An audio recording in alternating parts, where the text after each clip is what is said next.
2 महिन्यांचा झंझावती प्रचार आणि आरोप प्रत्यारोपांच्या रणधुमाळीत लोकसभेची निवडणूक पार पडली। अपेक्षेप्रमाणे केंद्रात भाजप प्रणित एनडीएचं सरकार स्थापन झालं।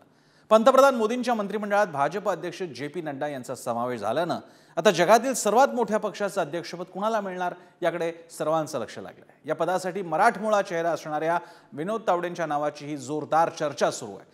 त्यांच्या व्यतिरिक्त इतर कोणाची नावं चर्चेत आहेत आणि या सत्ताधारी पक्षाच्या प्रमुखपदी अध्यक्षपदी कोण येऊ शकतं या रिपोर्टमधून पाहूया।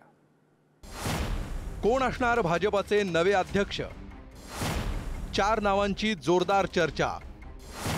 लवकरच अधिकृत घोषणा होण्याची शक्यता। जगत प्रकाश नड्डा म्हणजेच जे.पी. नड्डांचा भाजप अध्यक्षपदाचा कार्यकाळ जून अखेर पूर्ण होतोय। वास्तविक नड्डांची अध्यक्षपदाची मुदत काही महिन्यांपूर्वीच संपली होती, मात्र लोकसभा निवडणुकांच्या पार्श्वभूमीवर त्यांना मुदतवाढ देण्यात आली होती। नव्यानं सत्तेवर आलेल्या सरकारमध्ये आता जे.पी. नड्डांना मंत्रिमंडळात स्थान देण्यात आलंय।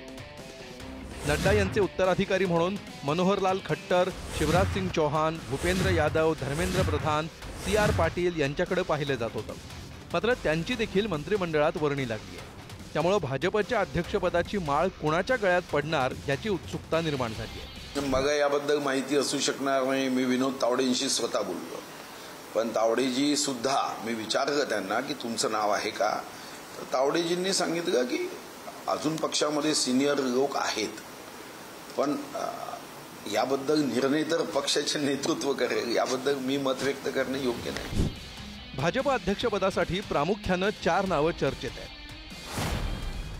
सुनील बन्सल, ओम माथुर, के. लक्ष्मण आणि विनोद तावडे यांच्या नावांची चर्चा आहे। यापैकी कोणाच्या गळ्यात अध्यक्षपदाची माळ पडणार याची उत्सुकता आहे। सुनील बन्सल हे 2014 पासून केंद्रीय गृहमंत्री आणि तत्कालीन भाजप अध्यक्ष अमित शहा यांचे अत्यंत विश्वासू मानले जातात। राष्ट्रीय स्वयंसेवक संघ आणि भाजप नेतृत्वाशी समन्वय साधण्याच्या बाबतीत बन्सल यांचं नाव अग्रक्रमानं घेतलं जातं।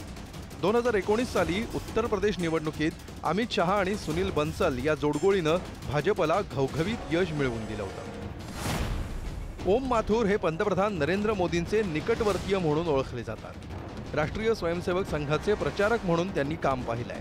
मूळच्या राजस्थानी असणाऱ्या माथुर यांचे भाजप आणि संघ दोघांशीही चांगले संबंध आहेत। भाजपच्या ओबीसी मोर्चाचे अध्यक्ष ही के. लक्ष्मण यांची मोठी ओळख। दलित, दक्षिण आणि संविधान या तिन्ही मुद्द्यांसाठी लक्ष्मण यांचं नाव आघाडीवर मानलं जात आहे। दक्षिणेत कर्नाटकनंतर भाजपनं आंध्र प्रदेश आणि तेलंगणावर लक्ष केंद्रित केलंय। के. लक्ष्मण हे तेलंगणाचे भाजप अध्यक्षही राहिले। आक्रमक कार्यशैली आणि सर्वांना सोबत घेऊन जाण्याचं कौशल्य या त्यांच्या जमेच्या बाजू आहेत। विनोद तावडे गेल्या 2 वर्षांपासून केंद्रीय राजकारणात सक्रिय आहे। त्यांचं दिल्लीतलं राजकीय वजन वाढत असल्याचं दिसून येत आहे। मोदी शहांनी गेल्या 2 वर्षात विनोद तावडेंकडे दिलेल्या जबाबदाऱ्या त्यांनी लीलया पेलल्या।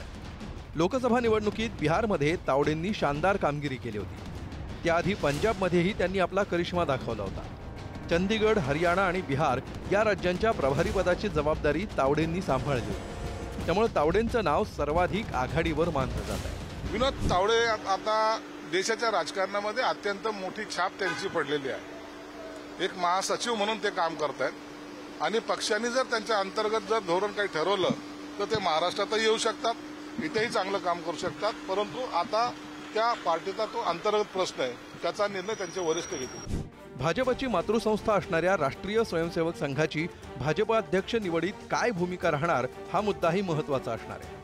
संघ आणि भाजप या दोन्ही आघाड्यांवर ताळमेळ साधू शकणारा चेहरा हा सध्याचा अग्रक्रम असण्याची शक्यता आहे। त्यामुळे चर्चेत असणाऱ्या चेहऱ्यांपलीकडेही एखादं नाव समोर येण्याची शक्यता संघ परिवारातील ज्येष्ठ प्रचारकांकडून वर्तवण्यात येते।